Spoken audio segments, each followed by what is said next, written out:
Hi, everyone. Thanks for joining us. We're gonna get started probably at like 5 or 4 minutes after the hour. But people can go ahead and introduce themselves in the chat.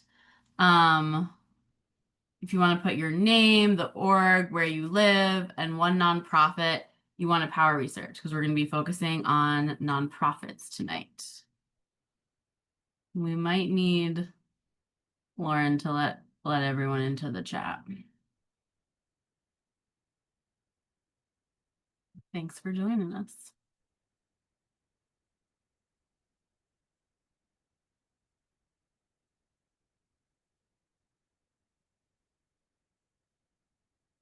Also, we have some people from Queens on. Nice. Someone from Pennsylvania who wants to research the Commonwealth Foundation, which we're definitely going to talk about tonight.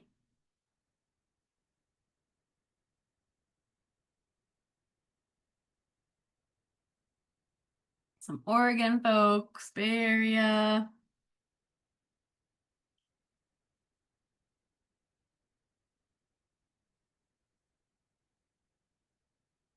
UFT. Thanks all for joining us. People who are just jumping on now, we'll get started in probably 2 minutes. But if you just want to introduce yourself in the chat, the questions that are at the bottom of the slide here, your name, your organization, where you live, and one nonprofit you're interested in researching, because we're going to focus on researching nonprofits tonight. And we have a big geographic spread on here, which is awesome.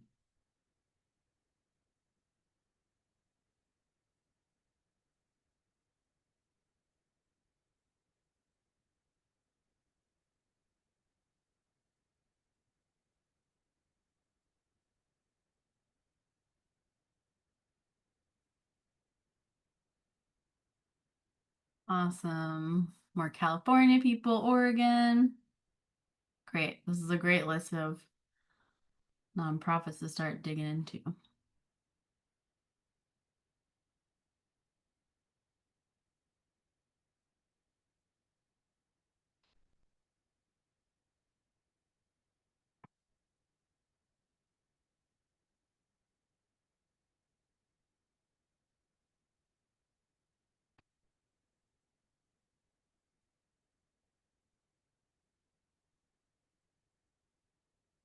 Awesome. Some DSA folks.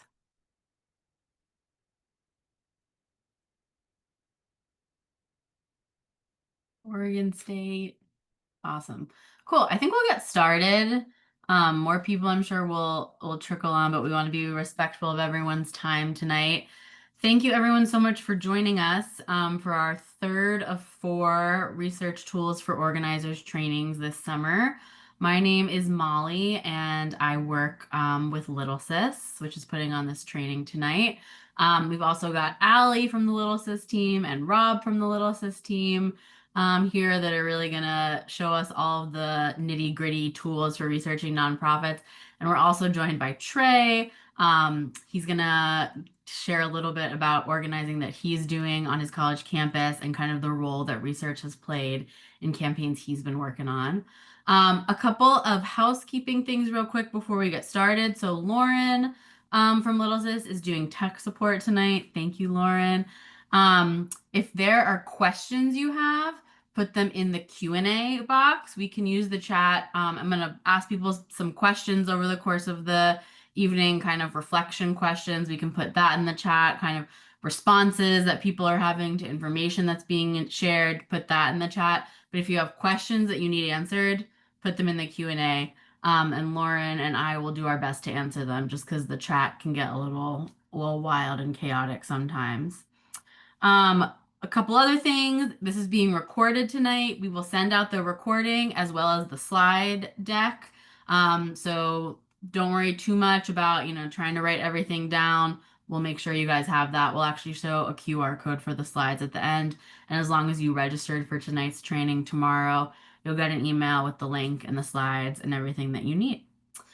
So we're gonna get started here. I think some people have been on these trainings, other trainings in the series before, and are kind of familiar with our work, but just in case not, like I said, we're Little Sis.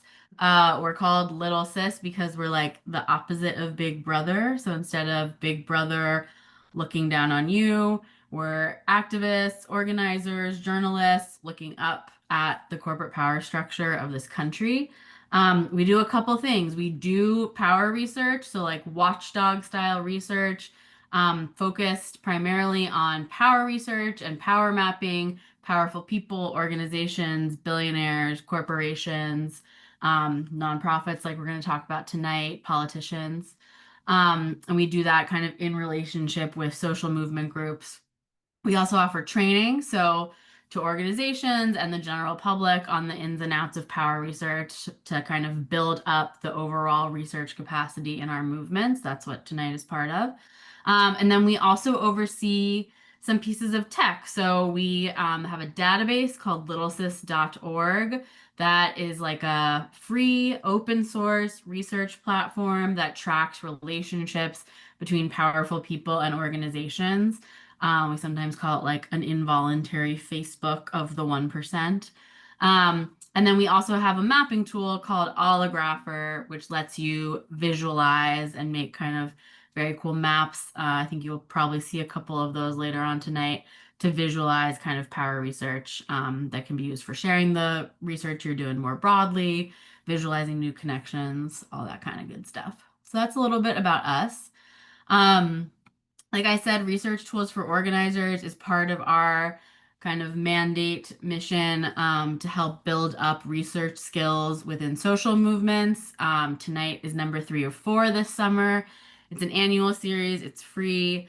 And the idea is that you can kind of do it, start kind of from zero, having zero strategic research skills, do all 4 sessions, or do one of, or 2 or 3 or 4, and come out kind of with some fundamentals of power research that you can apply to campaigns and organizing that you're doing. So we have one left. I'll share more information about it at the end, but it's going to be on billionaires. It's going to be a great one in August. So definitely make sure you're registered so you can get on that one as well. Um, so a little bit about what we're going to be focusing on tonight and how we're going to use our time. We'll be on for about an hour and a half until 8:30. I'm going to do a quick review of kind of like key concepts from this series, just like what power research is, why we do it, really briefly.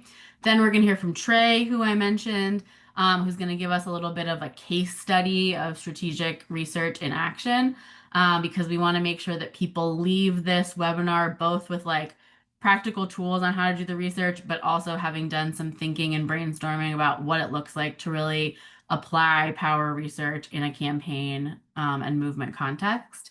Then Rob is going to share a little bit about just kind of nonprofits 101, like what are they? Why do we as movement researchers care about them? What's their role in the power structure? What's their role in strategic campaigns of different kinds? And then for the biggest chunk of time, Allie and Rob are going to take us through kind of like core research tools for researching nonprofits, mostly focused on a form that nonprofits have to file with the IRS called a 990. And then we'll do a little bit of thinking about, again, how we can use what we find, and then we'll wrap up. So that's kind of our roadmap for tonight.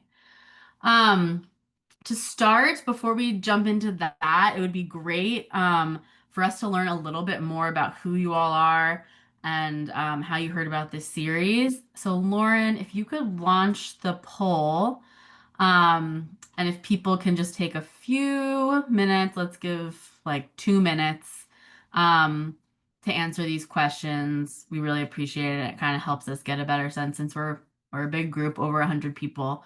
It helps us get a sense of kind of who's on here and makes it so that we can keep planning these to meet y'all's needs.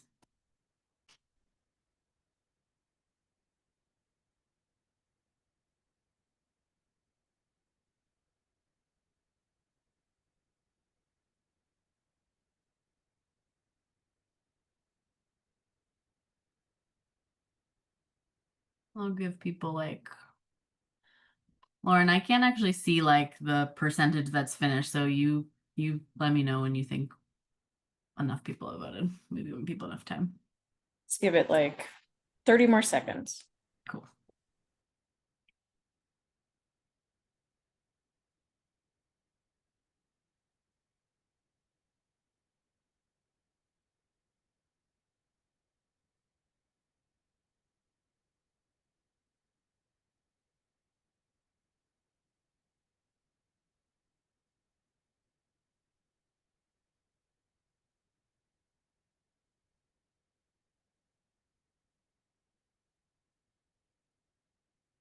Awesome. Thanks, everyone. That'll be really helpful for us. So I just wanted to do a quick review of kind of key concepts from previous sessions that people can have in mind as we go into nonprofits tonight. Um, our first session in the series was an intro to power research that really kind of goes into the more like theory behind it, examples from movement history, kind of what we think the role of strategic research in movements can be today. So if people didn't have a chance of watching that one, I really recommend to go back and check it out. But a couple of key concepts that'll come up over the course of tonight. One is, of course, the idea of strategy, or I keep saying strategic research. And in this context, what we mean by strategy is a definition that we grabbed from this book, Practical Radicals, which is just a plan to achieve a goal under conditions of uncertainty with limited resources facing opposition. So I think everyone on here from all the organizations that you've named in the chat are part of different ongoing strategies, trying out different strategies in campaigning context. But this is what we mean tonight when we're talking about strategy. And specifically strategic power research, which is a kind of research that helps us understand as organizers, one, kind of who we're up against in fights that we're undertaking, two, what they care about, what our opposition cares about, and three, what strategies and tactics we can use to get what we want. So when we're talking about power research, we're talking about a research that is really interested in these outcomes. And this research can be used in a bunch of different ways. We're going to hear some of the ways in a second here from Trey that his group has used research like this, but just some things that come to mind for us when we often are talking about this is power research can help clarify the issue and demands that you're working on.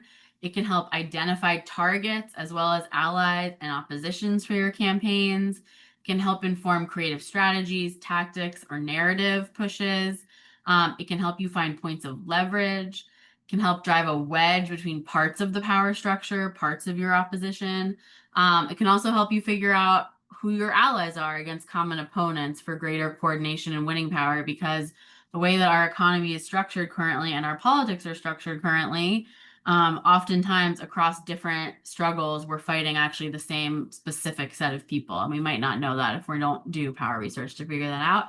And it can also be used to inform members, inform activists, build leadership, and kind of build a deeper understanding of the context that you're organizing and fighting in. So those are just some examples. And we talked a little bit about examples of power research in social movement history, of which there are many. And again, you can go back to our first webinar if you want to learn more about this. Our wonderful Little Sis colleague, Derek Seidman, has done a lot of work putting together kind of histories of examples of this in social movements that are really interesting. We talked about the Student Nonviolent Coordinating Committee's research department. Down here is like a funny little memo they sent out at last, the paper you've all been waiting for. What is the SNCC research department? And kind of how that research contributed to civil rights movement strategies and tactics. We talked about NARMIC, which is an anti-war power research group. And then we talked about some more contemporary examples across movements as well.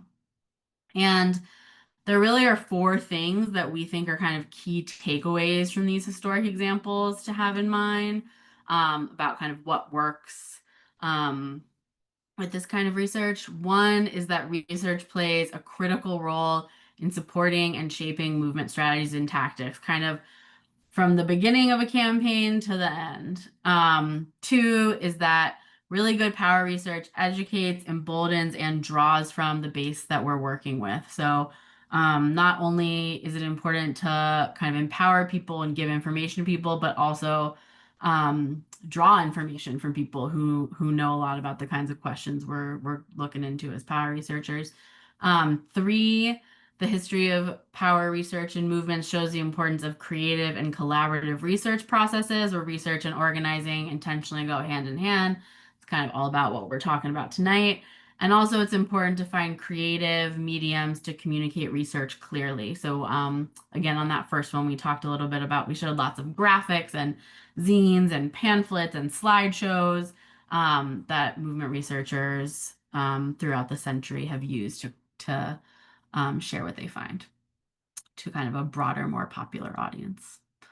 So those are all things to have in mind right now as we hear from Trey and kind of a contemporary example. I'm going to introduce Trey real quick. We're really excited to have him on and share with us a little bit about some work he's been doing and some research he's been involved in.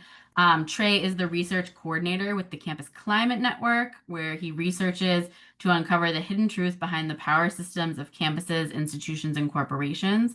The Campus Climate Network supports organizing efforts of student climate organizers across more than 60 campuses. And Trey is also a student organizer with Students for Environmental Concerns at the University of Illinois Champaign-Urbana, campaigning for fossil fuel divestment from the University of Illinois system, which has over $120 million invested in the fossil fuel industry. And he's also an avid urbanist studying sustainable design at the intersection of urban planning and architecture, shifting the narrative around we can design a better world through empowering people to take action. And we're super excited. So I'm going to throw it to you, Trey. I'll let you share your screen. I'll stop my share and yeah, let you share with folks what you're thinking. Awesome. Thank you so much, Molly. I appreciate it. Yeah, super excited to be here today. And hello to everyone. Glad you could all be on the call tonight. And yeah, I mean, I yeah, I do campus organizing at the University of Illinois Urbana-Champaign, and there's a lot I'm excited to share with you guys. So I will just kind of get into the first like a story about I saw there's some love for CCN in the chat from Josh. That's amazing. Some a story about how I kind of got into organizing and research. But yeah, I grew up Polish, and I had a lot of family that grew up in concentration camps. So I kind of like saw a lot of like what and understood like a lot of what it looks like to for my family to grow up in under fascism. And so kind of understanding that from a young age kind of pushed me to think about that growing up a lot and recognizing those trends. So especially now, that's really important because we're in that we're experiencing a lot of fascism in our camp in our universities and also nationwide. And so yeah, I think that is a big part of why I do research. I kind of got into organizing at school from those interests, and I kind of like started to understand that research is the way that you find a lot of the the the base campaign work that you do. I mean, it's a lot of the ways that you can find out great information and then from there create your demands, kind of like what Molly was saying. So I'm going to share some of that with y'all today. Um, I will share my screen now. So let me know if y'all can see that. Okay. Yeah, that works. And then yeah, so I this was like a quick Google search that I did earlier, but we have, like Molly was saying, we have $170 million invested in the fossil fuel industry at UIUC, which I'll get to that research in a bit. And we've also accepted over $108 million from the fossil fuel industry for research between 2010 and 2020. And from that, one of the biggest research partnerships that we have is with the Energy Biosciences Institute, which is a research partnership between BP, UIUC, and UC Berkeley. And so one of the people that heads um, that research institute is Christopher Rao. Um, and this was just like a quick search because I had found this earlier, but Christopher Rao, this is like an example of what he's done in some of the work, but like it's helpful to know like where people are coming from, like their ties, and it's just an example of like some personnel ties. But yeah, I had done that targeted web search um, And from that, I was able to find like, oh, this person has these strong ties with an alum from ExxonMobil, which is helpful to understand like where people are coming from. Um, like I was saying, but yeah, so for targeted web searches, which is a super easy and accessible form of research, I just use like quotes and then the and in between. And I kind of like was looking at two different things. Like I knew that this professor, this researcher had worked at this company, and so I wanted to like find out more information about um, what they were doing, and then that gave me a lot of great hits to work with. I also see they've done some work through the DOE, which will come up in a second. And yeah, that research institute does a lot of work with them. Another example I wanted to share is our board of trustees. So this is actually really fitting because the University of Illinois system just had a board of trustees meeting today, and they only meet bi-monthly. But this is a really easy thing to do. So when I was first starting to get into campaigning for fossil fuel divestment at UIUC, I had wanted to, yeah, understand like who's in power. And we already had a campaign going, but when I was doing my own research, I needed to learn this on my own. And so I found that Raymond Cepeda, who's one of our board of trustees members, he's also the chair um, of our, I think it's our audit budget finance and facilities committee. And so they do a lot with like our investments and endowment reports that they get every year. So I had found him and then I basically kind of looked him up. I said, you know, Raymond Cepeda and University of Illinois. And one of the things I found was this interview that he did, which is through the Hispanic Executive. And in here, he talks a lot about his life growing up and his family. And he grew up in Little Village, which is a neighborhood in the southwest side of Chicago. And that it's a really impacted um, it's a really impacted community through pollution in the area. And so, from knowing that, we were able to craft a public comment because we are able to give public comment at our board trustees meetings.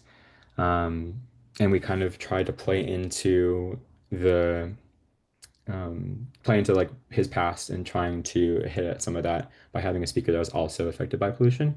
And so that just kind of shows you like how you can use some research specifically on like personnel and the people that are in power, and then campaign using that information. And it's not even like that groundbreaking. It was pretty easy to find this information. It's the fact that we went a little bit deeper and did the work to uncover it. But yeah, also. Um, he works now more in finance, so it's really interesting to see, and like also real estate, um, how he's shifted and changed. But people are still rooted in where they come from, so it's important to remember that. Even though we knew before I even found this that he works for Northern Trust, learning where he's coming from is huge. Um, I'm gonna share also. Moving on to speaking through things a little bit quickly, but if people have questions, also drop them in the chat, and I'll try and get to them.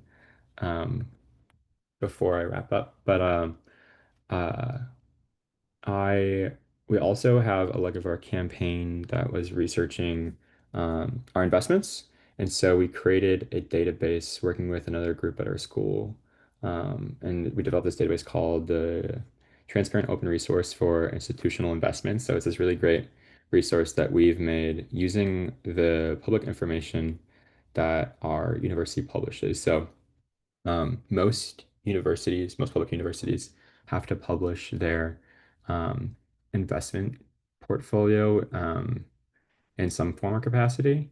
And if not, you can usually request it through public records. Um, but yeah, so we were able to do that. And from there, we synthesize the information into this database, which is really amazing. And then you can see all of our investments. This is a tree chart that shows our financed emissions. And so this has been really helpful for when we're campaigning and like talking to legislators, because we also have legislation that we're working on. We can say, hey, 78% of the emissions that come from our investments um, are our investments in the fossil fuel industry. So it's a really great resource. And then you can see it's only makes up 12% of our actual investment portfolio. So it's really, really great to see. And then you can also click on one of these companies. I'll click on BP because we're going to talk about them in a second. And you can see how much money we have invested in them. It's like really high, like advanced information and like displaying of information. But I think like even if you're able to understand like how much money you have invested in some companies and like also um, doing some more work behind understanding those investments, like getting a solid number, that's really huge. Um, and has been a big part of getting more legitimacy in our campaign work for divestment. Um, cool. And then I'm gonna shift to go to another one real quick. So I was talking about the Energy Biosciences Institute earlier, and this is a picture that I had found through doing some research online. The CEO of BP had visited the University of Illinois Urbana-Champaign's campus, and we have an energy farm that they helped start, which is now turned into a Department of Energy funded um, research lab. So researching biofuels. And so they were researching the Scanthus, which is, as you can see behind them here. Um, and the research was, yeah, mostly being funded by BP. And the CEO is pictured here with them and some other executives. And that was really crazy to see. It's like boots on the ground. So this is like, I think, a really empowering thing. Usually a lot of the research that you do is like very hard coded and is not super visual all the time. So this is always, it was really exciting to see. And then so I just want to share that real quick with folks. And also, this is someone that I had found doing research. I had looked up, sure, I'll do this again real quick so people folks can see. But if you look up Leaky, which is the professor that works in this um, research lab, and then also look up University of Illinois, and then also BP, we should get some hits. So here I can see that since I'd known that he had done this work, this kind of just shows like there's a lot of like really good research articles. And this is actually really recent. We just had this research congress that I had organized a protest against. Um, but BP should be mentioned in here. So yeah, so let's see. There's people in this picture. We got the chief scientist of bioenergy and hydrogen technology at BP that's pictured with this research professor here. So that's just a new, I just found this one, which is crazy to see. And it also proves my point further how closely tied the fossil fuel industry is with research on my campus, which is really important to push back against because they use this research to then send researchers potentially sometimes to Congress. Um, and again, that was one of the ones that I shown here. And so they sent Dr. Leakey to Congress to testify at the U.S. House Committee on Science. And understanding that information is really helpful and critical because now we know like we should talk to this professor. We should look at more of the research that's being done behind it, and how we want to advocate for research for the university to stop accepting this kind of research money from the fossil fuel industry because it's greenwashing our name and pushing for false climate solutions. Um, yeah. Okay. And then I'm gonna move on. I'm gonna stop sharing and share a new screen in a second. But yeah, I wanted that to sit with people for a second and think about um, how that research can maybe be applied to you, how you want to take it with you. Um, I want to share one more research method with folks, which I think is really helpful, especially for folks at universities. Um, and it is article conflict of interest research. And so I had done this last summer to kind of uncover some research articles that were being done. But yeah, I use Scopus. And so it's pretty simple. And there's also Web of Science, and I'll drop some resources in the chat for folks. But yeah, so I looked up my university as an affiliation name, funding sponsor BP, and I also want to look up if anything was tied with oil. So I did that and I found this research article that I then seen that, yeah, it's funded by BP. And then there's also this other institute. I also looked to find the professor that was on the research team for them. And the next thing I did was kind of what I said earlier. I went to do a targeted web search on this person with my university and a company. And I found a hit on um, research that an article that they had written, explaining it better because sometimes it's not so easy to read the academic article. But yeah, and then that I kind of use to understand more of like departments that are accepting money. From there, I also found their LinkedIn, and they had published that there was a $5 million industry grant that they had received from BP. So that also is really exciting, and that's all from just using Scopus on there. Yeah, that's like most of what I had to share with folks. Um, and I wanted to leave a second if anyone had any questions or anything they wanted me to answer real quick. If not, I can also share the chat. I think there was some people saying some things, but I don't know if they're related to what I was saying. Thank you so much, Trey. I think if people have questions, put them in the Q&A box, because it can be kind of hard for us to follow them in the chat. And maybe Lauren and Trey, if there's questions that come up there, you can answer them in there. But Yeah, that was awesome. And Trey, if you want to drop links to the couple of things those tools that you shared, that yeah, was great. Yeah, thanks for sharing with us. I feel like that was an excellent example of kind of showing how to use multiple different sources, both just like Google searches, targeting searches, and how to kind of like find threads and follow them through. So that was awesome. amazing. Yeah, I'm Um, gonna drop. We have a fossil free research guide which explains a lot of the awesome. research methods that I had explained, and people can follow from there. So Amazing. Awesome. Thank you, Trey. Cool. Awesome. I'm gonna throw it to Rob, who's gonna kind of pick up where Trey just left and talk a little bit about nonprofits generally, and then take us into even more tools. Thanks, Trey. Great, thanks, Molly. Thank you, Trey. That was really awesome. I really enjoyed seeing, especially how you pulled together information from, a bunch of different sources, to put to use in your campaigns. So yeah, I'm going to pull back the scope a little bit here and talk about generally the role that nonprofits play, sort of in the larger structure of corporate power, and yeah, just talk a little bit about what we're going to be talking about with the tools that we show tonight. So what are nonprofit corporations? And I guess I want to preface this by saying that the stuff I'm going to be talking about now, and especially the tools that we're going to be showing later on, really apply most specifically to U.S. nonprofits. I'm going to be talking a little bit about, their status in the tax code right now, and so yeah, this is related, specifically to U.S. nonprofits. But I think, in other countries like Canada, I'm sure there are um, um, probably similar tools available and similar sort of reporting requirements for these types of corporations. But yeah, generally when we talk about nonprofits, we're talking about corporations that are set up that are governed by a specific section of the U.S. tax code called 501c, and they are exempt. And one of the most notable things about them is that they're exempt from most income taxes.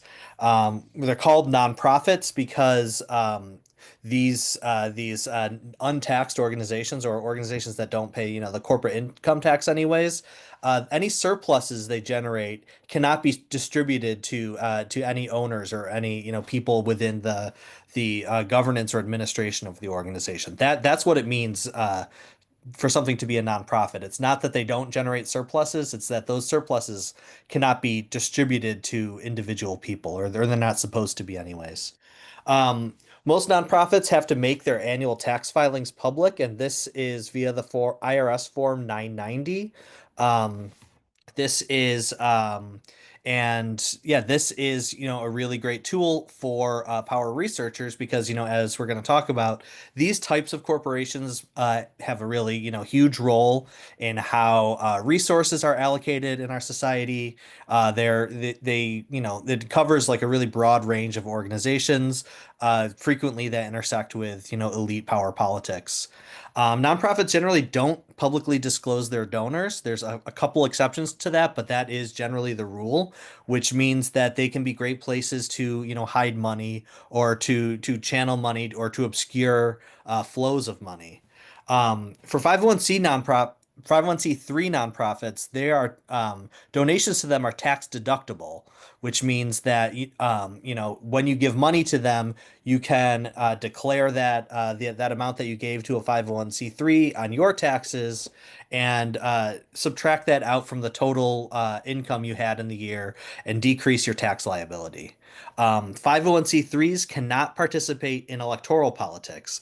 That is, part of the deal with their donations being tax deductible. But most other nonprofits can.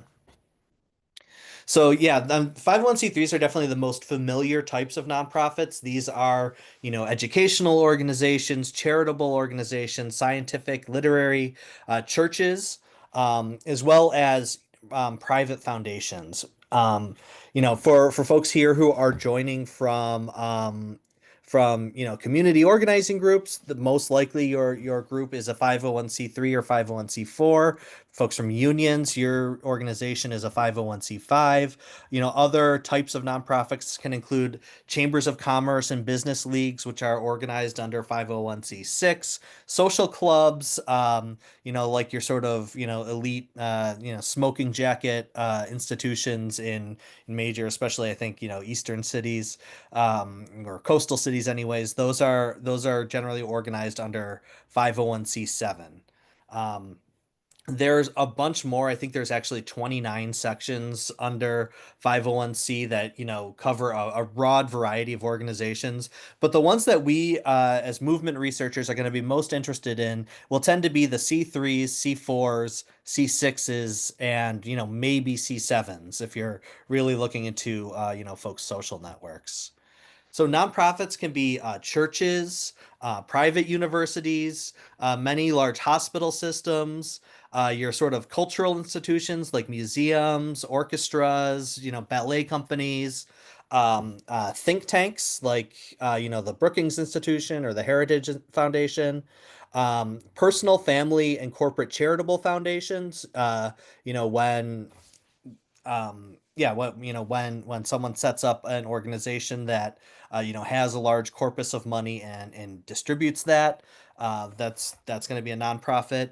Many political dark money and astroturf groups will be set up as nonprofits, as well as industry trade groups. These are like the American Petroleum Institute is a really good example of one, a very politically powerful trade group representing the oil industry, as well as your chambers of commerce, anywhere from the U.S. Chamber of Commerce down to local and regional ones. So what that's a really kind of like broad category of organizations, right? So what is the role that nonprofits play in the political economy that we are interested in them? Um, not Nonprofits can are a major employment sector. We see here U.S. Bureau of Labor Statistics reported that 9.9% of all private sector employment was in nonprofits. Healthcare and education, I think taken together, are the largest employment sector in the entire economy. That covers a lot of nonprofit workers, anyone at a nonprofit health system, private university. And this is a really sort of really it's the largest sector of the employment sector in the economy right now. It is, and it's growing really fast as well. Nonprofits are really important for knowledge production and consensus manufacturing. Think back to some of those like scientific papers that Trey was just showing. Those were produced at a state university, but all kinds of private universities, like Harvard, MIT, are really important in determining, what kinds of science gets funded and what science happens. And then your, really important think tanks are like Brookings, Heritage Foundation, the Atlantic Council. Those are all, really, really important, both in terms of, influence on policy, but also sort of creating the broad parameters of a sort of acceptable political and economic debate. Privatizing public services is a really big factor for nonprofits. Charter schools are most often set up as nonprofits. In some places they are actually for-profit organizations, but nonprofit charter schools can be used to sort of privatize the education sphere. Police foundations are channels where corporate donations can get funneled to local police departments. They'll have opportunities for corporate elites to sort of socialize with police top brass, which can have influence over what policing priorities are.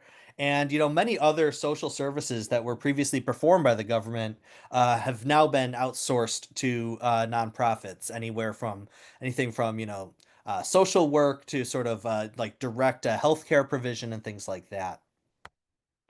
Nonprofits are used frequently for advancing and obscuring political agendas.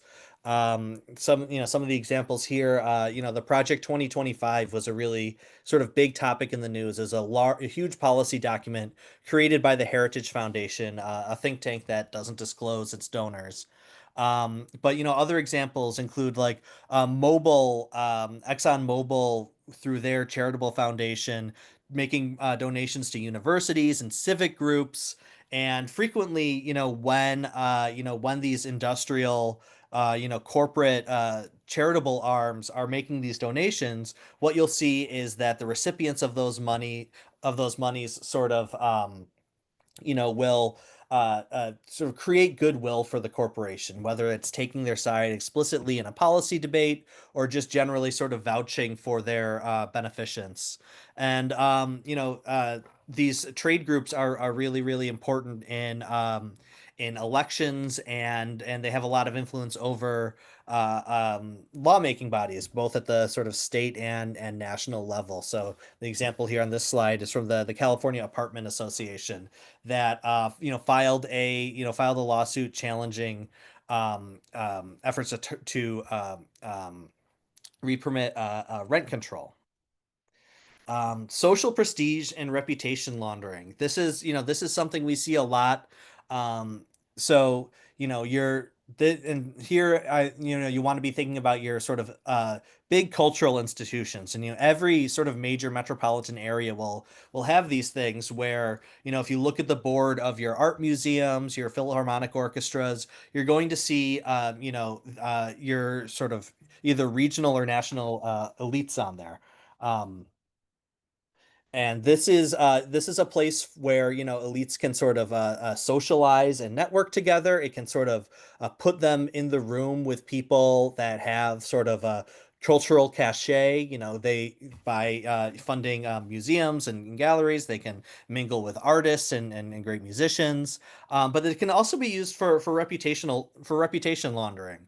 So very frequently, a nonprofit foundation will be sort of like an arm of a larger, broader corporate network. So the example here is from the DTE Energy Foundation, and here's a headline talking about $1.5 million in grants DTE made to organizations throughout Michigan.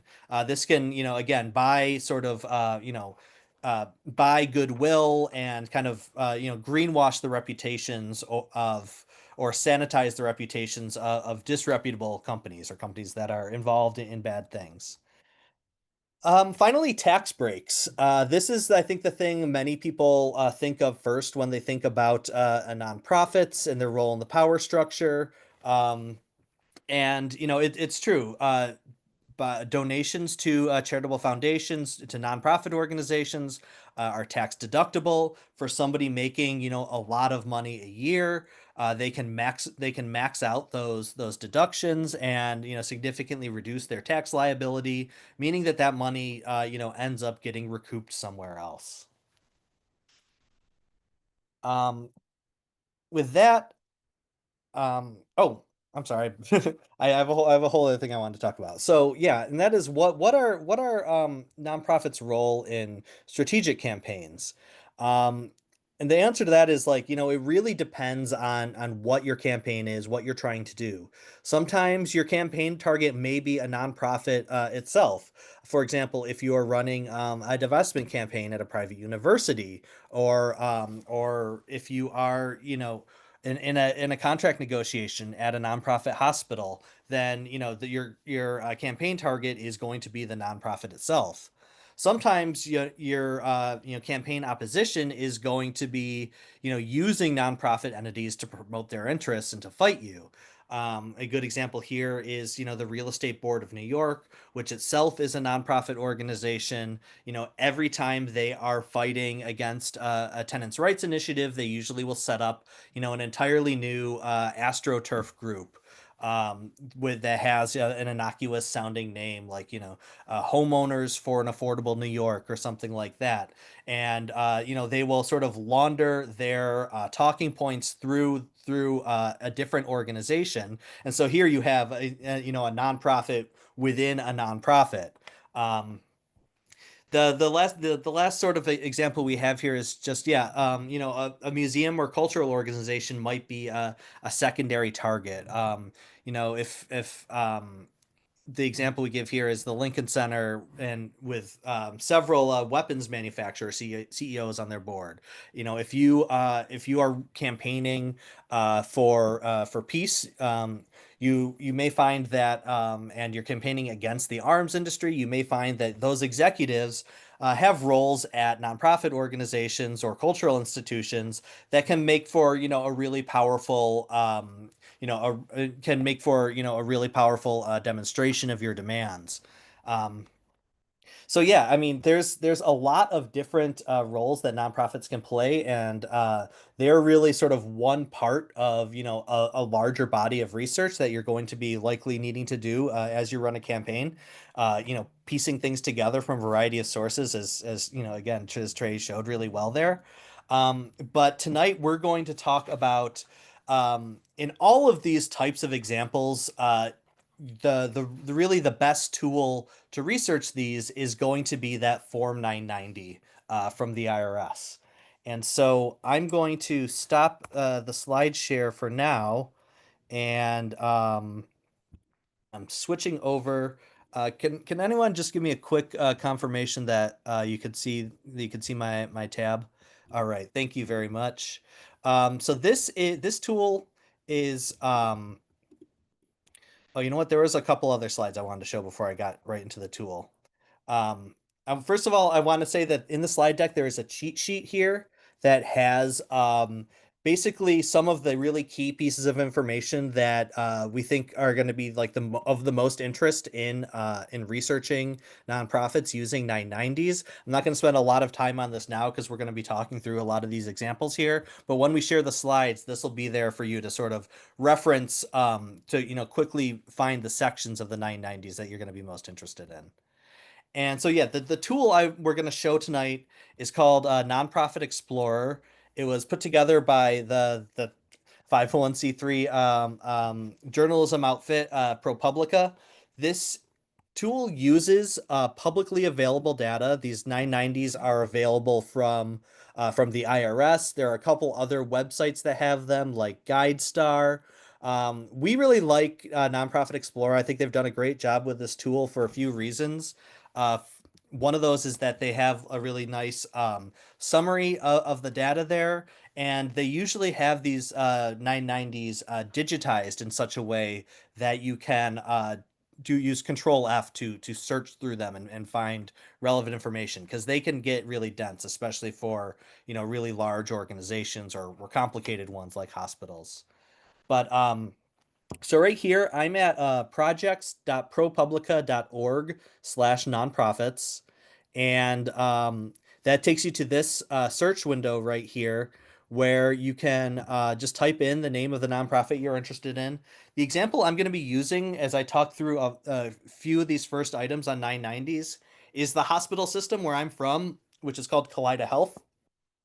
I live in the Buffalo area in Western New York. Kaleida Health is our biggest healthcare provider, and we have at Little Sis partnered with the CWA Nurses Union at Kaleida as they've sort of bargained contracts at different times over the years to research Kaleida's finances as well as the board and executives of the company. So I just typed the name Kaleida Health into the search window. I'm clicking the search button, and this is the right here at the top of the search results is Kaleida Health. You can see here there are several other nonprofits with Kaleida Health in the name. The Kaleida Health Foundation is one good example. That again, it shows how these organizations and even for-profit corporations will often have separate nonprofit arms that are strictly involved in fundraising in this example, or in charitable giving in the example of the ExxonMobil Foundation. So I'm clicking the name Kaleida Health here. I'm going to close the pop-up, and we can see they have some sort of really broad sort of summary data about revenue, expenses, assets, and liabilities. And then year by year, they show kind of summary data from these 990s. But I'm going to open one up just right away here. And this is the most recent one. And the one of the things I want to flag for you is that these are submitted generally at the end of a given year. And so there's a good amount of lag between when they fill out and file these forms and sort of today's date. So you can see here the most recent 990 we have covering the 2023 calendar year. It is from 2023, so a year and a half ago, a little more than a year and a half ago. But there is a great wealth of information in here. I'm going to start by showing first just really generally the revenue and expenses. And on any 990 they'll have revenue expenses for the prior year and the current year. So we could see that and they break it out over several categories. So there's contributions, these are like donations and grants made. This program service revenue is money that the nonprofit makes by doing what it exists to do. So in this case, selling healthcare, selling hospital services, and they total it all up in this total revenue line. So it's a little less than $1.7 billion in 2023 is what Kaleida brought in. Down here we have expenses, again, broken out over different categories. You can see the biggest, well, I guess the biggest category is this other expenses, but salaries and compensation and employee benefits are, one of the biggest categories.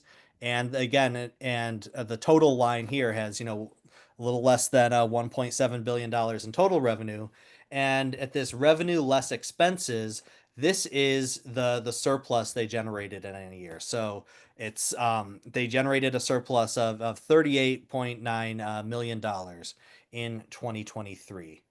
I'm going to scroll down. I'm going to scroll down a little bit here to part 7 to show the next thing that I want to show. And that is the list of the board members and key executives. This is one of the places where you can see how much the top executives at a nonprofit organization are paid every year. So here we have Don Boyd, the president and CEO of Kaleida Health, got paid $3.3 million from the organization in 2023. And then this sort of other compensation from the organization and related organizations. This can be sort of, this can be a lot of different things. This can be fringe benefits and perks and things like that. Frequently, there will be frequently there will be club memberships, and those all get disclosed further down in the form, in some of the narrative sections in Schedule J and Schedule O. I don't want to dwell too much on that because the last thing I want to show, again, this is all again in part 7 here, but this part 7, section B shows independent contractors. And these are all the sort of outside companies that the nonprofit has paid for services that they spent more than $100,000 with over the prior year. And the thing I want to really flag here, because this became, an important point in um, the nurses contract campaign, was that Kaleidos spent $79.6 million in 2023 on a healthcare staffing services company, and this was to hire sort of temporary visiting nurses. Instead of hiring full-time unionized nurses from the area where we live. This is often you will see, for your advocacy nonprofits and your AstroTurf groups, this is where they will disclose how much they're spending, how much they're paying lobbyists or lawyers if they're engaging in like a litigation strategy, like California Apartment Association. This is where you'll see like the big PR firms being hired by AstroTurf groups, like SKD Knickerbocker or other APCO, or other large PR firms, and they only have to disclose the top 5 that they paid, but they have to disclose the total number. So we can see here that they actually hired 192 different independent contractors that got paid more than $100,000 in 2023, and then we get to see the identities of the top 5 there. I think that's all I've got for you before I kick it over to Allie now, who's going to dig more into this really interesting form using a different example. Yes, thanks, Rob. Hey everyone, I'm Ali Shah. I am also a researcher with Little Sis, and I'm gonna go through a couple other examples using the Nonprofit Explorer tool. Like Rob said, this is our favorite tool and it can do a lot of different things. So I'm gonna first start with a couple other examples of what you can find in a 990 and then show you other features of this search function. So I'll talk about an example of an AstroTurf group. So like Rob was saying, the real estate industry and big landlords will sometimes form these AstroTurf groups where they advocate for policies that are in their interests, but through a group that sounds better, that's more hidden from the public eye, who is really behind it. And I'm going to use an example from Michigan. Rob and I worked with We the People Michigan on a campaign they were running against DTE Energy, a utility company that was back in 2022 trying to raise energy rates by about 10%, I think. And We the People was pushing back on this, forming a campaign. And in preparation for that campaign, we were working on a report exposing DTE. And I'll show you an example of why that was important. So I'm gonna type Michigan Energy First, which is a group that was one of the groups lobbying in Michigan against renewable energy, solar energy. And as we can see, as we look into it, if we go to the search function, it's the only one that comes up. It takes us to their landing page right off the bat. I can see this is a 501c4, so a more political organization, nonprofit. And I'm gonna scroll down, and the last 990 we can see is their one from 2023. So as we were rating this report, one of the things that I think Rob found was that Michigan Energy First, when we looked into the board members of it, is actually mostly just a front group, an AstroTurf group for DTE Energy. The first clue to that is, well, one, I can't remember, I think their addresses all belong to DTE. But when you scroll down to their board members, Most of their board members, once we searched them, were DTE employees. So you can see their board members right here, not very many of them. And I think maybe 4 out of 5 of them are directly working for DTE. So that's your first clue that this is an AstroTurf group, despite their claims that they represent ratepayers or the community, or people just generally for lower energy prices. So I'm going to scroll down a little bit more and show you another piece of information that we found on this 990 that was relevant to the argument that We the People Michigan was making, that DTE was exerting too much power and influence over the Michigan state legislature because they didn't want to be further regulated by the state, and they wanted to be able to raise energy rates as much as they wanted to for their shareholders. And so DTE did that through corporate PACs, like a lot of companies do, but they also use dark money. And this is one of the ways that DTE was using dark money to influence the legislature. So you can see in Schedule I, we have grants and other assistance to domestic organizations. So you can find a lot of these sorts of tables in especially private foundations 990s, and that's the example I'm going to use next.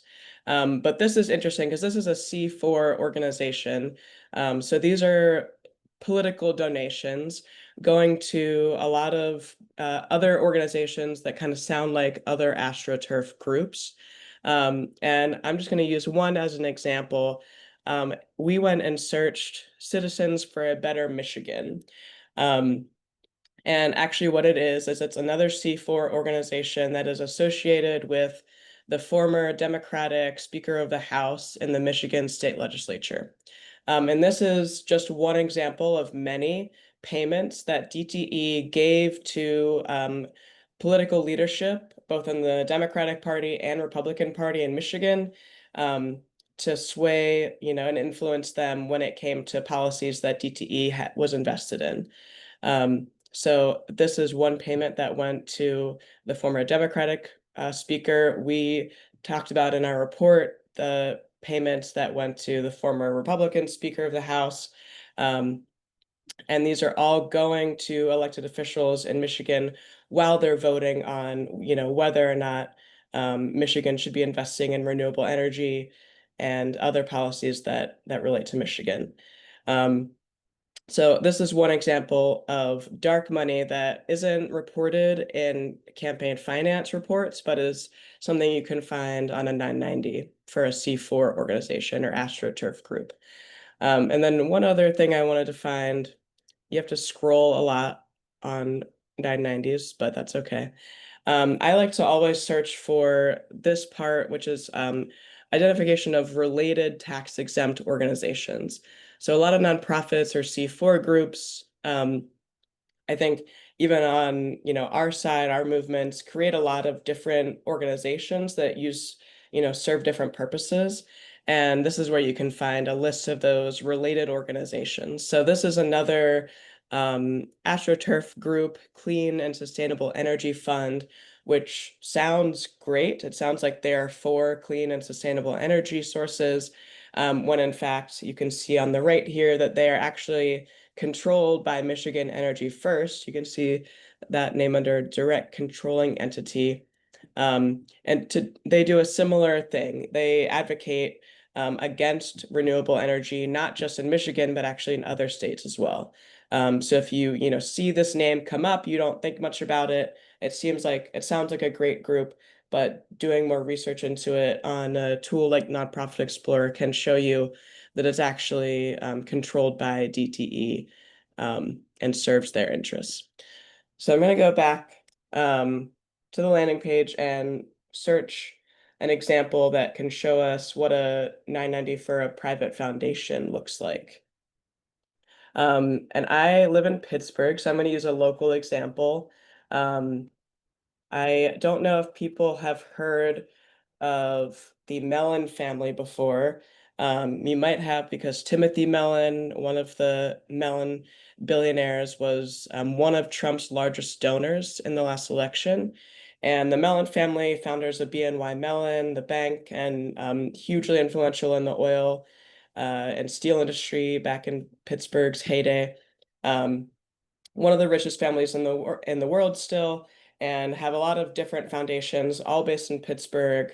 The Allegheny Foundation, the Sarah Scaife Foundation, and the one I'm going to show you is called the Colcom Foundation, also based in Pittsburgh. And there was a campaign called Drop Colcom that ran in Pittsburgh a few years ago that was trying to get environmental groups to stop taking money from Colcom because they are also a big funder of anti-immigrant groups. And I'm going to show you how they found that out. And this is a good example of, I search Colcom Foundation and get almost 110 results. So a couple ways to just narrow it down. You can use quotation marks, similar to Google, to get just that phrase in your search. So if I do that, it comes up. You can see it's in Pittsburgh, what I'm looking for, and it's a 501c3. And I can scroll down and see their 990 PF for private foundation and view their filing from last year. So you can see the same kind of information. They all look pretty similar, but I'm going to scroll down pretty far to the foundation's grant list, which is what I'm going to be usually interested in a foundation. You can see here compensation again, but I am mostly interested in who they're giving money to. So just for a little bit more background, the Colcom Foundation, all the different Mellon foundations were founded by different people in the Mellon family, all pretty right-wing, but all with a slightly different right-wing interests. This was founded by Cordelia Scaife, one of the granddaughter descendants of the Mellon family, and she was very right-wing, but she also loved the outdoors. She was considered herself an environmentalist. But she also thought that the biggest problem with the environment and climate change was overpopulation and immigration. So this foundation, drawing on her legacy, funds severely anti-immigrant groups, anti-immigrant hate groups, but also environmental groups, mostly in Pittsburgh and Western Pennsylvania. So if you scroll down, you can see on the right there the amount of money that these groups were gifted by this foundation.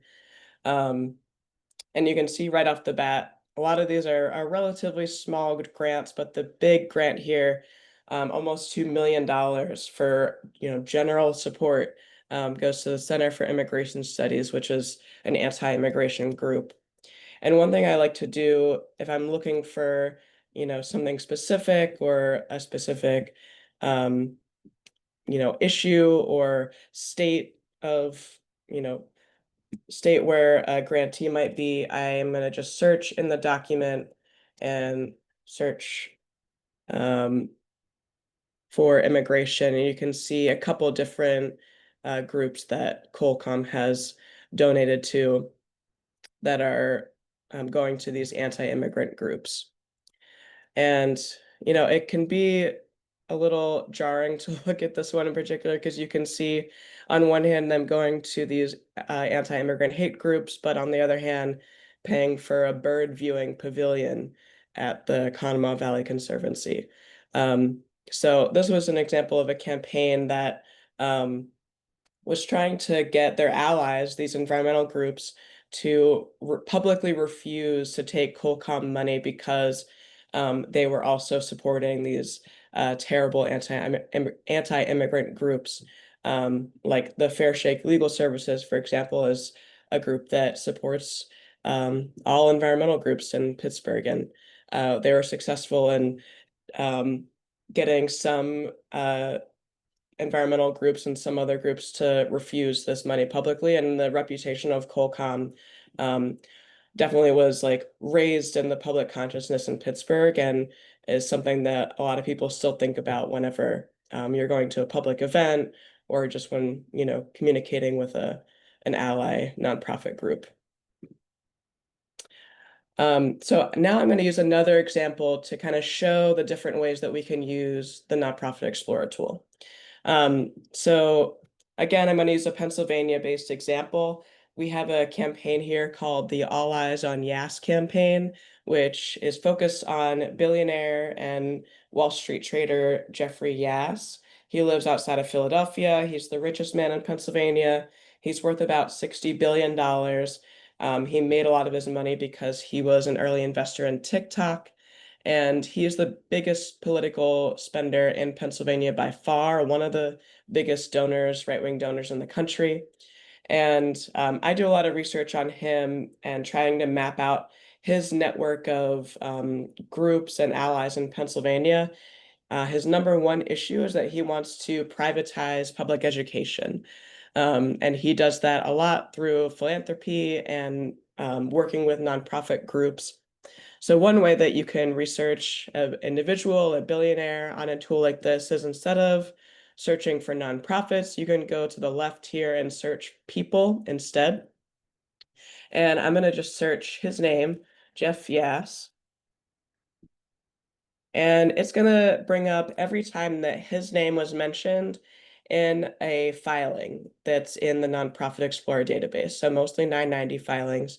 And you can see here that he is a director on the board of something called the Claus Foundation. There has been a lot of reporting on this foundation. It's anti-Muslim. And he was, I don't know if he still is, but was on the board there for quite a while. But this is actually a good example of, I know Jeffrey Yass is on more boards than just the Claus Foundation, and I'm not sure, I don't think this is him, it's Spring Youth Baseball. So what a good research tip, regardless of what tool you're using, is if someone has two names, Jeff or Jeffrey, just make sure you're searching them both, because here I searched Jeffrey and it actually comes up with different results. So you can see under Jeffrey, you can see that he is the vice president at the Susquehanna Foundation. This is actually his personal foundation that is run kind of through his financial group. He used to be a director at the Cato Institute, a libertarian think tank. And from here, you can go to these profiles and see the grants that they're making. You could always also search for his wife's name, Janine Yass, who, also uses his millions of dollars to try to privatize public education.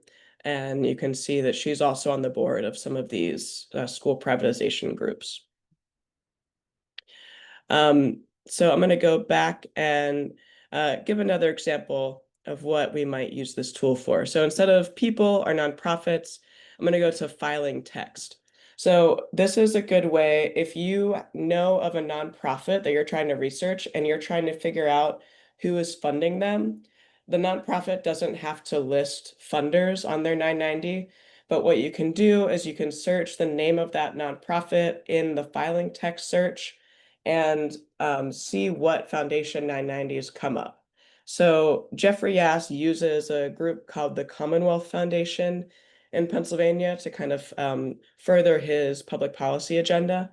So knowing that, I'm going to search Commonwealth Foundation. They have a longer name for public policy alternatives.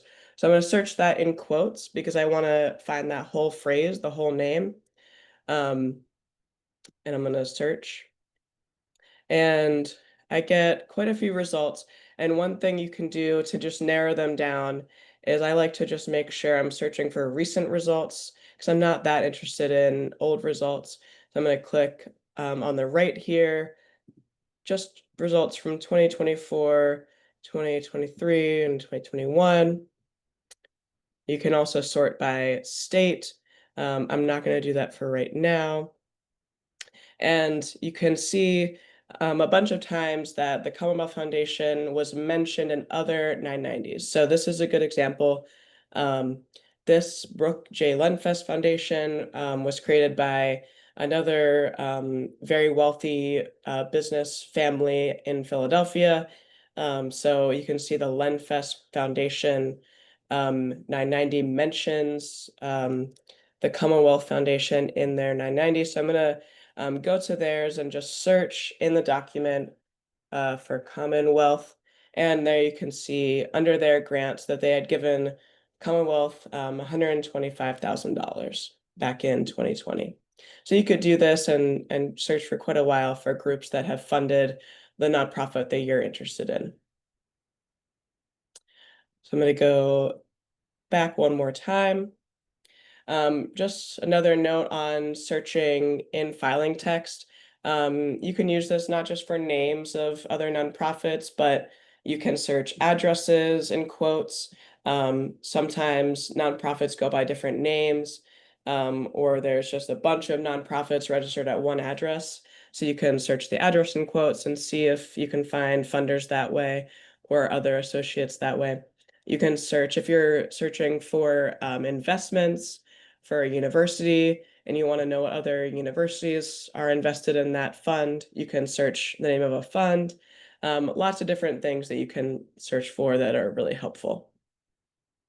So I'm going to show one last thing here, and it's a newer feature of the Nonprofit Explorer. It's called the 527 Explorer. So 527 is another not-for-profit designation, tax designation. They don't work very similar to a 501c3. They actually operate similar to a PAC. 527, I think a common example you can see down here on ProPublica's site is like the Republican Governors Association, Attorneys General Associations are registered as 527s. So they act similar to a PAC, but they're not subject to the Federal Election Commission regulations. There's no limit on how much money someone can donate. They're not tax deductible. But in states, for example, even though they're not subject to FEC regulations, 527s on a federal level still can't donate directly to a politician. So they're like a C4 in that sense. But on a state level, a lot of states do allow 527s to donate directly to politicians. So this is another avenue for dark money to be funneled to politicians or influence elections. And a lot of times they can kind of obscure the donor because it's layered through a 527 organization. So it's a little bit confusing, but still worth researching if you're researching an organization or individual. And following our example of Jeffrey Yass, I know that he is a big donor. He spends a ton of money in super PACs, dark money PACs, nonprofits. And when this first came out, the 527 Explorer, I just went and searched contributions in the 527 Explorer. You can search organizations, search expenditures, so see where that money went, people in leadership of these organizations. So I went and searched contributions to see if Jeff Yass had come up and given any money through a 527. So if you search for his name, you can see that he has given to a Republican Governors Association. Just last year, he gave $500,000. But you can also see this pretty big $2 million donation in 2022. I know this is the right guy because I know that this is where he works, Susquehanna, this is where he lives. He gave to something called American Federation for Children, which digging further, I know that this is the organization set up by Betsy DeVos, the famous education privatizer who used to be Trump's education secretary. She has a nonprofit network called American Federation for Children. They also set up a 527. So I went to that page to just do some digging and see what they're spending this money on. So this is the landing page. It gives you the purpose, a lot of information, the leadership. You can see their contributions. Top contributors here, I can see Jeffrey Yass. In addition to the DeVos family themselves, the owners of this group, Jeffrey Yass is actually the top donor with that $2 million donation.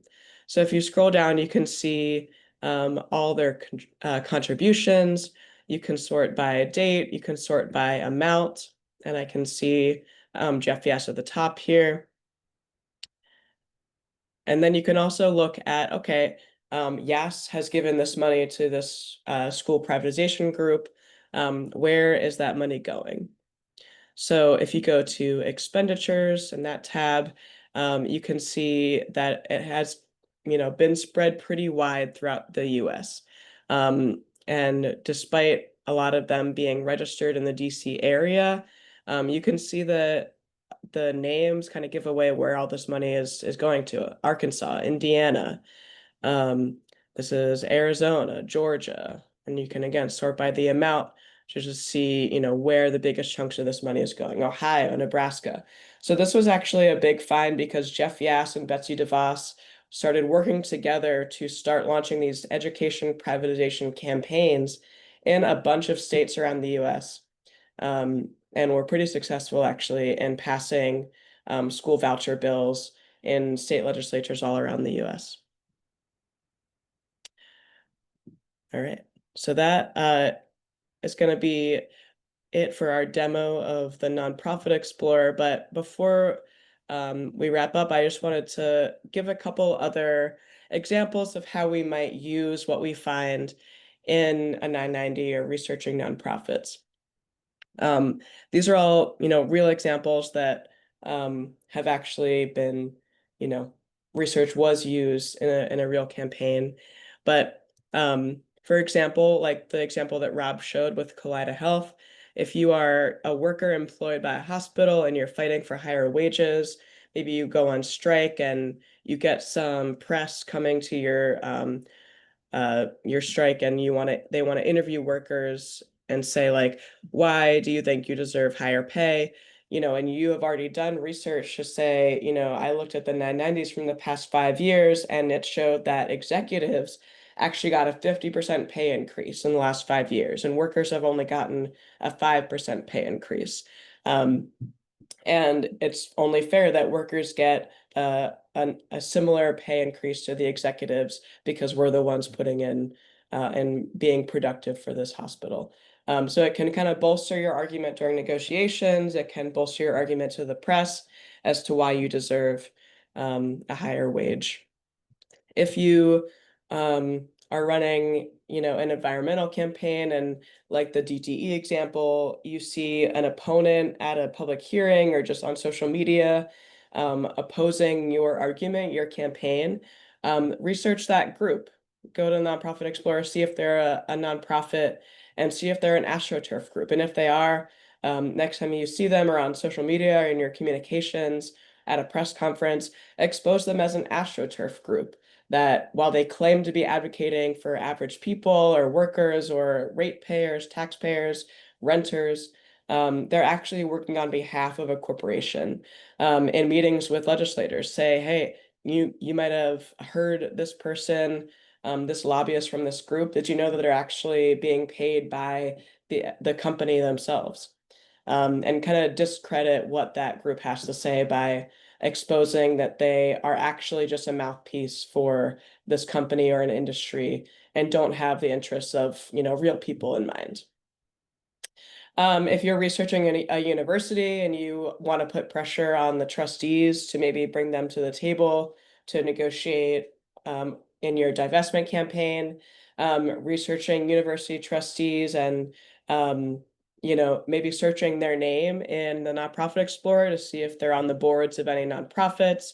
Or you could, just find by researching them that they are the owner of a local business that students frequent, and you want to organize students to boycott that business, to put pressure on that trustee to bring them to the table.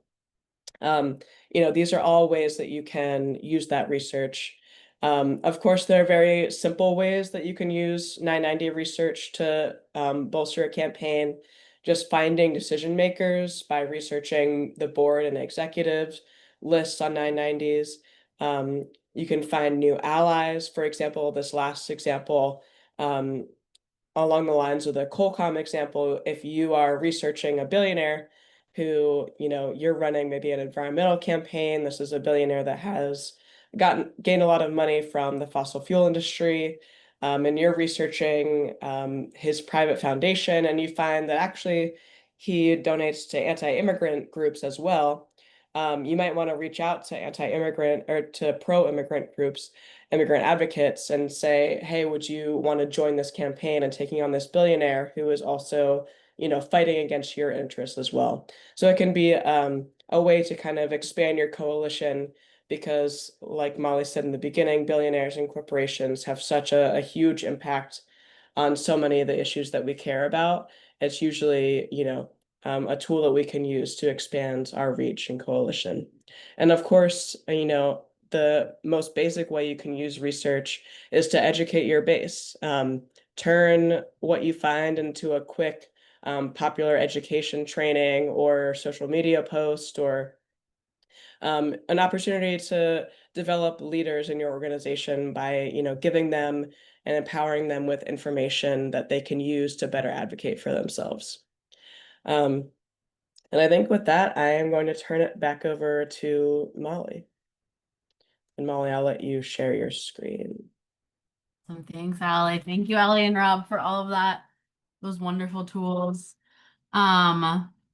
We are going to finish up this evening, hopefully right on time for folks. So we've come to an end. Hopefully people feel like you have a better sense on what nonprofits are and how to research them.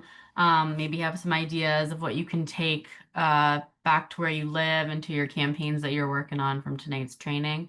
I'm going to ask people to do another poll here at the end, again, to help us know how to structure these trainings in the future and who was on. So I'll ask Lauren to launch that again.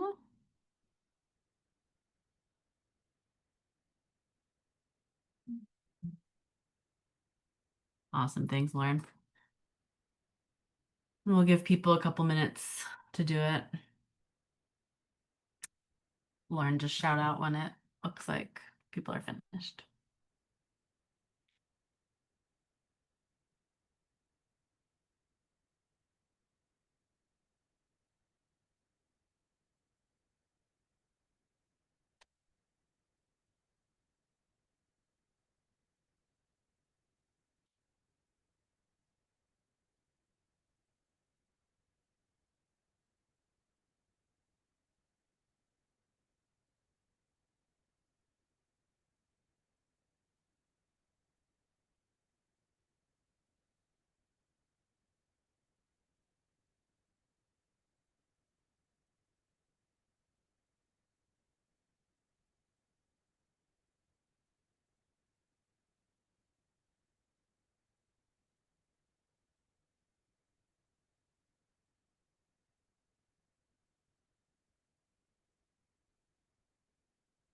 We'll give it like one more minute.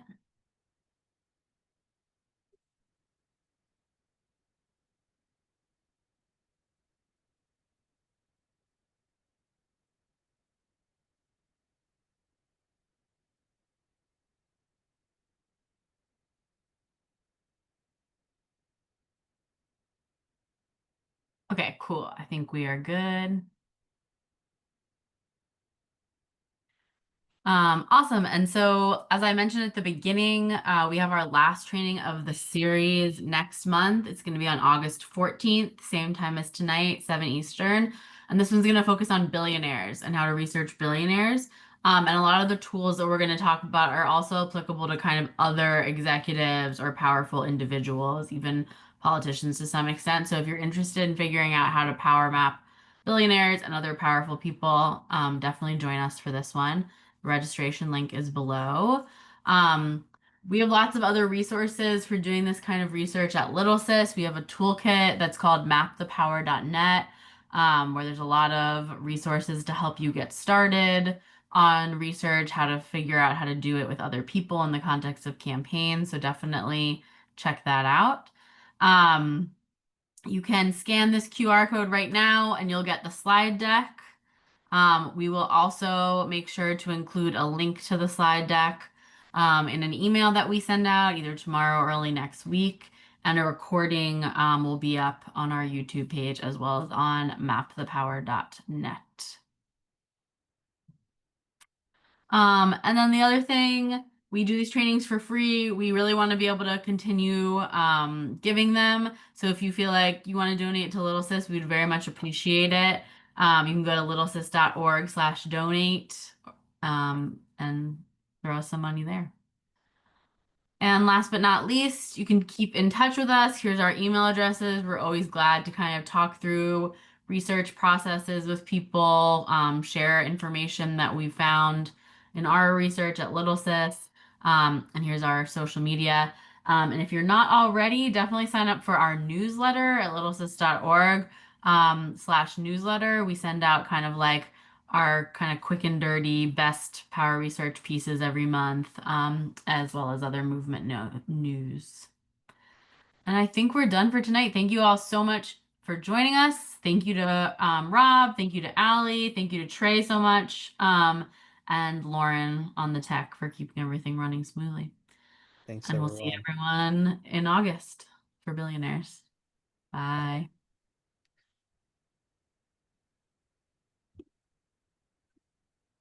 That was great.